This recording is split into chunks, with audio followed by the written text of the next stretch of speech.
Well, welcome everybody. I want to thank you for joining us for another episode of the Journey to Thrive podcast. I'm your host today, Deacon Jim Friend, and I'm the Director of Mission Advancement for the St. John Vianney Center. Our podcast is produced by St. John Vianney Center, and if you like this content, I hope you'll stick around and subscribe. You can find us on all places where you find your podcasts. You can follow us on Facebook, Instagram, LinkedIn, and X. And if you like this episode, I hope you'll leave a comment and like and share this podcast with others. I'll leave links in the show notes of this episode to Father Dave, our guest today, and to our website at the St. John Vianney Center. This month, we're celebrating World Day of Prayer for Vocations. And so I've invited Father Dave Brzoska, our chaplain here at St. John Vianney Center, to share his vocation story. So welcome, Father Dave. Good morning, Jim. Thank you. It's great to have you here today. Tell us a little bit about your journey to becoming a priest. Yeah, thank you. So I guess my journey of becoming a priest probably started in fourth grade, but then was put on hold for a number of years. Okay. But I remember in our CCD class, we had a couple of young teachers in fourth grade, and at the end of this school year, we got little prizes, and I got a beautiful crucifix on a chain, and I think I still have it. But the young woman asked me if I ever thought about becoming a priest, and I understood or felt the genuineness of her question. So I thought about it, and my genuine answer was, yeah, I could do that. And more in a sense of thinking, yeah, I could see myself doing that. Yeah. And pretty much that was it. But I guess a seed was planted, and didn't really give it much thought for a number of years. I went to college, graduated from college, and started working for a company, which I worked with for 10 years, 3 years in Princeton, New Jersey. And then I was transferred down to Charlotte, North Carolina. And there I moved down to the Charlotte area, probably late 1980s. And the interesting thing was that the Catholic population was less than 4% in the whole state. So it was a whole different atmosphere than I grew up with in the Archdiocese of Philadelphia. Yeah. It's much higher percentage of Catholics here. Yeah. Right. So Catholics were few and far between, but I think the nice thing about that situation was that your parish community was small, and you got to know each other, and there was a lot of various activities that we could join in, from Bible studies to adult formation, various lay ministry opportunities. So once I moved to North Carolina, really didn't know a lot of people in the area, just a couple of people I moved down with from our other office. And so the Catholic Church became sort of a place where I could go and feel comfortable and feel, there's people here that we have something in common. So the parish community became sort of like my new home community in that sense. Oh, that's beautiful. And so in many ways, that parish community played a role in cultivating that vocation for you early on. That's wonderful. Yeah, exactly. And so as I got more involved in the parish life and grew in my faith and my spirituality, I did begin to feel a call possibly to the priesthood. And I remember one day I was getting up in the morning and getting ready to go to work, and sort of stuck in a routine as usual. And a thought came to my mind where it was, I was like being invited, why don't you pursue the priesthood? And so I made a deal with God and said, really, now's not a good time to talk about this. Let's wait a couple of years. And within those 2 years, I really did grow in the sense of the vocation, and began to pursue it, speaking first to my parish priest, who was very good in explaining the process of joining the diocese, talking about seminary life. I entered seminary when I was 32. So at that, leading up to that, I thought, oh, I'm probably too old to be able to go join the seminary, go back to school. But that was not the case. And so through his support and then contacting the diocese, meeting with the vocation director and then with the bishop, the process went fairly quickly. Fairly comfortably, and the important thing was at that time I realized that it was a discernment period, and even seminary is a discernment period. So by just accepting the invitation to go to seminary for the diocese wasn't meaning that the next day I'm becoming a priest. So that made the entering into that experience much more comfortable. Place to be. Yeah. Yes. It was that way for me too when I was invited by my pastor to go to basically an information night, and then I learned the same thing. I entered into discernment, but that wasn't mean I was promising to be a deacon for the rest of my life. And so exactly, because I had some trepidation too, I kind of entered into it. I wasn't exactly sure if this was what God was calling me to be, and it really was a couple of years before I was like, okay, this is something. This. Yeah, exactly. And it takes a while to get comfortable because there's a lot of it we don't know. Like what does this mean? What does the going to classes or going to seminary going to look like? And so yes. No, exactly. Yeah. And so how long was that period of discernment and then education, and how kind of start to finish? Right. So I would say after I said there was a couple of years of more serious discernment, and then I think within the time I spoke with the diocese, probably in February, by June I was accepted in the program and knew that I would be attending seminary in the fall.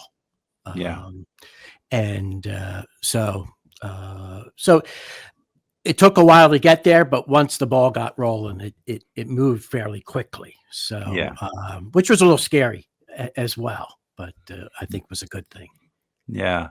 Was there a moment where you were like, okay, yes, this is it? Like when you were in discernment, or did it just kind of happen gradually over time? I think it happens gradually over time, but being a little bit older when I entered seminary, and the good thing for me is I went to St. Vincent Seminary in Latrobe, Pennsylvania, and at the time, again thinking I was older than most that were going to be there, that actually more of the seminarians were older than me than younger than me.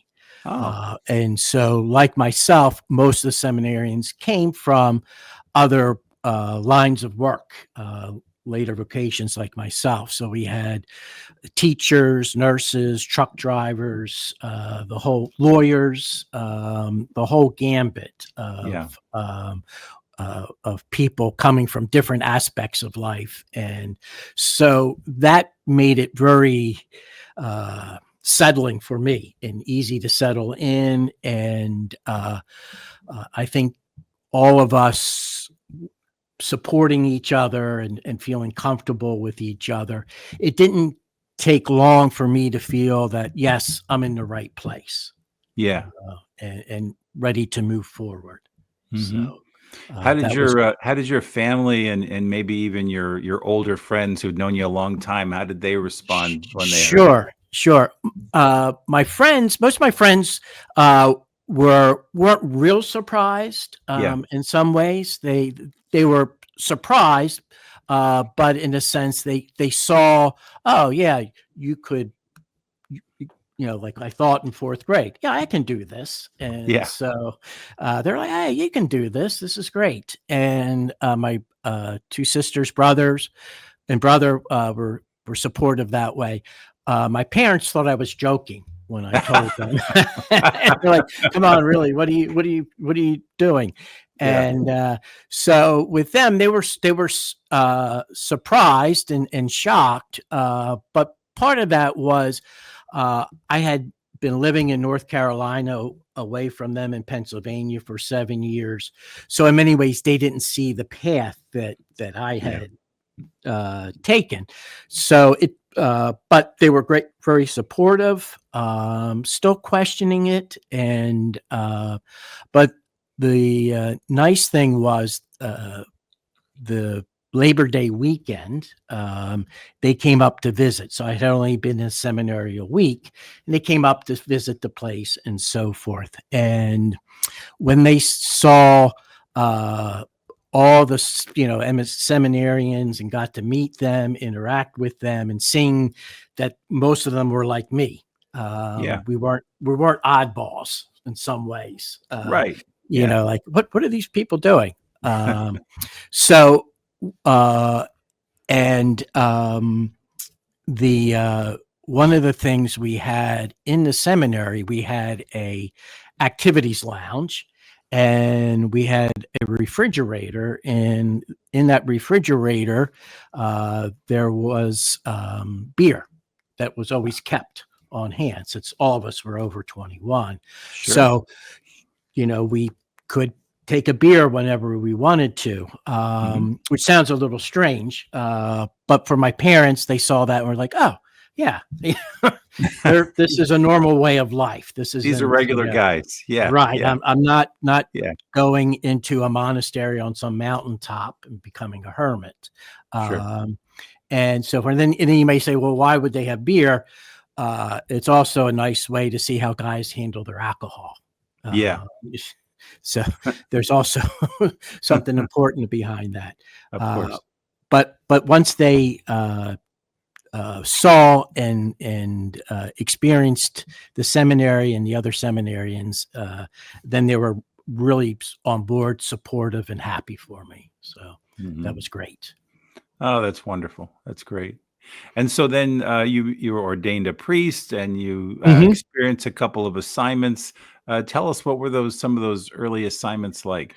Certainly. The first assignment I had, when the bishop told me where I was being assigned, the night before ordination, the seminarians to be ordained, we'd have dinner with our parents, with the bishop, and at the bishop's house, and he would give us a letter saying where we would be starting our assignments. And when he handed my letter to me, he said, you got a plum assignment. If I was a new priest, this is where I would want to be assigned.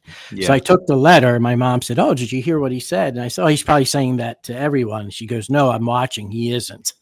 So, Wow. so I did. I had a great assignment. It was north of Charlotte by Lake Norman area. And this is, I started in the year 2000, ordained in the year 2000. And Charlotte had become a big banking area at this point. And so a lot of young adults were moving down from the Northeast, Michigan, from different places of the country because of the number of jobs, and with banking jobs and computer jobs, IBM, all the things that support the banking industry. So the first parish I was assigned to, we had a parish life center. We didn't have a church. So we used the gymnasium of the parish life center as our worship site. And the parish was only 5 years old. It had started in a bowling alley in town. Quickly outgrew the bowling alley. Then we used an auditorium at a local college, and then eventually had our own place. And the time I was there, I think we were about 1,300 families, and we were growing. The 2 years I was there, we were growing 3 families every 2 days. Wow. It was amazing, and we just had to have the doors open of the church, and people just flocked in. Similarly, in my experience, people moving down, not having maybe other family members or relatives, a new place, they would gravitate to the church where they would feel comfortable. Right. And young families, either with small children or couples fairly newlywed and so forth, would find people just like themselves. And so the parish became an important hub in the life of our parishioners. 90% of the parish was under 55. 45% of the parish was under 17 or 17 and younger. So it was extremely young parish, very vibrant. So it was a great, a plum of assignment to begin with. So it was a real blessing, and the pastor was very supportive and really taught me a lot. Then after 2 years, I got asked to go to a parish out in the western part of North Carolina, the northwestern part of North Carolina. Parish was about 15 miles from Tennessee border. And it was in the Blue Ridge Mountains, or part of the Appalachian Mountains. So it was truly Appalachian culture, something I had never experienced, was not something I'd experienced in the Charlotte area. And a very isolated area. The parish I took over had 3 worship sites. We had covered 1, 2, 3, 4, one county and parts of 3 other counties. The parish boundaries was over 1,000 square miles. So yet the Catholic population was, of that whole area, I probably had less than 500 families in that 1,000 square. Big change from your last assignment. Well, yes, a very big change. The church was on a gravel road, and it wasn't a college town, so that was good. But I remember the first night I was there, and it was pitch black.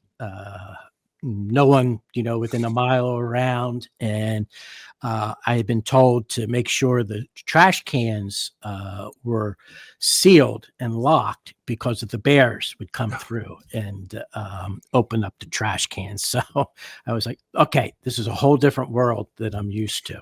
And in the beginning, it was I found myself going from such an active, busy parish to one that isn't, and the really struggling, really the first year with probably loneliness, in a sense of feeling isolated, I guess, would be a way to put that. It did take a while for me to grow into the position and really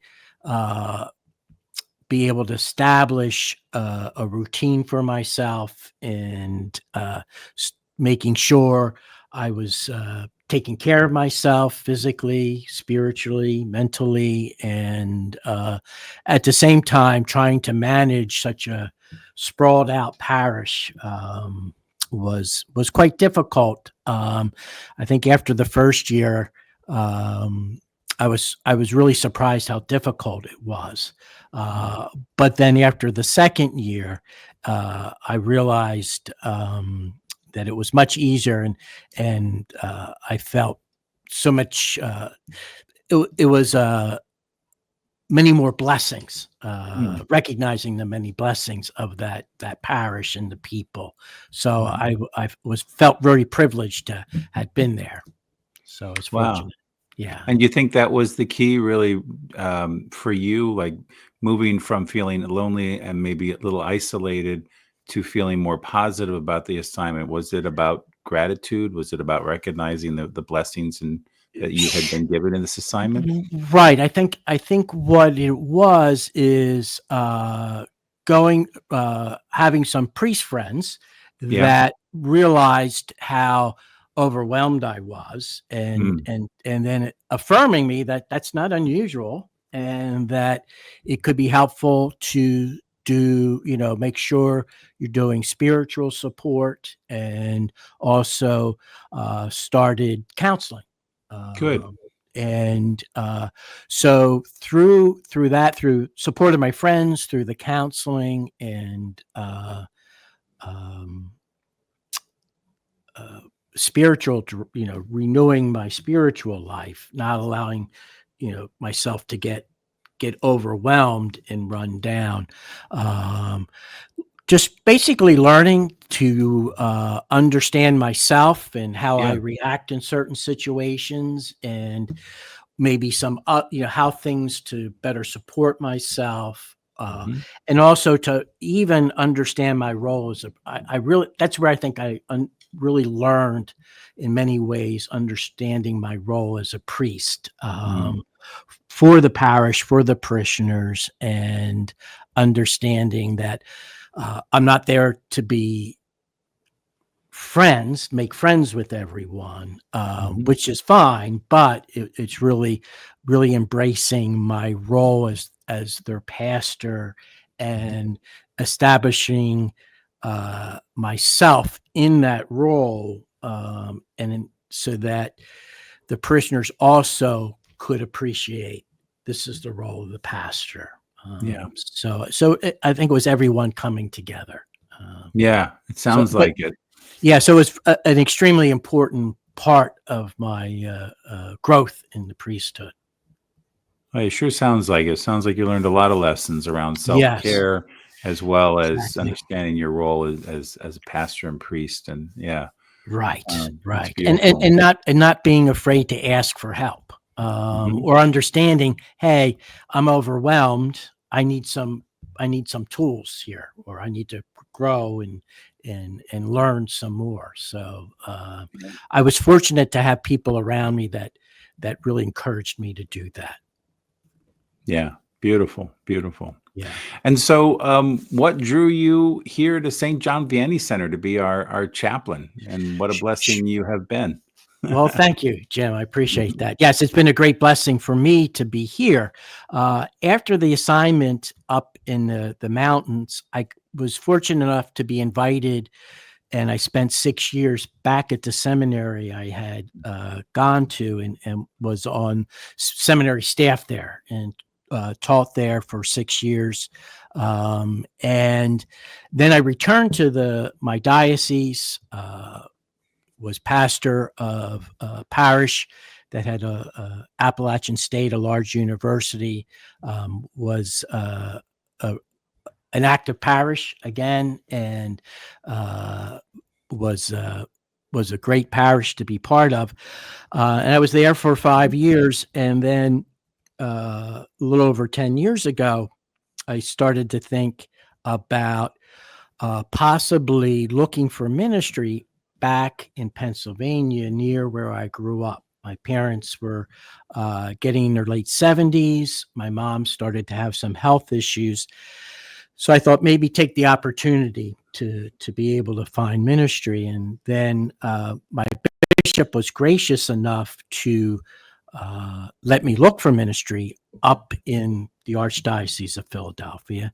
And I discovered on a posting on a priest website of this position here as chaplain.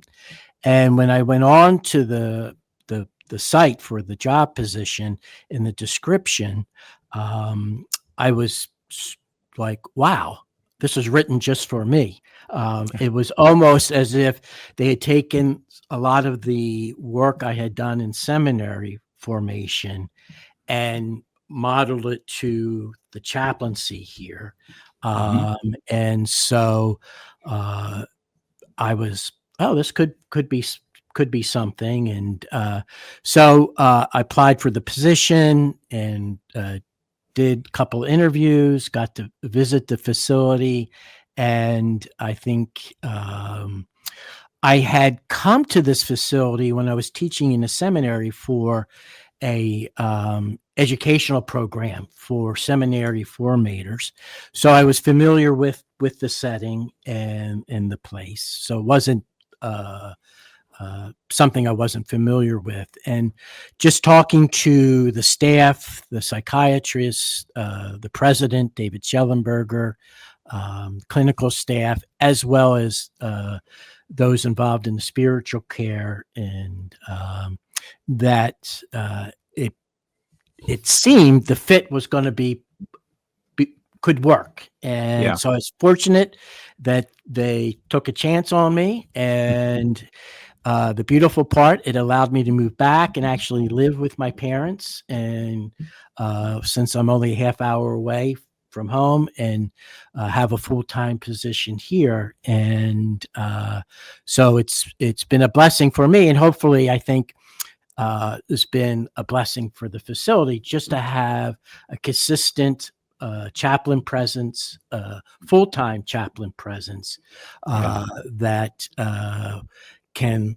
provide support to the residents as well as the staff. And I was also fortunate from the president allowing me to really develop the chaplaincy program, to enhance it, to make it more visible, and to adjust things so that it would have the greatest, the chaplaincy program would have the greatest impact for the health and well-being of the residents as well as the staff. So it's been 10 years of a great journey, and looking forward to continuing it here.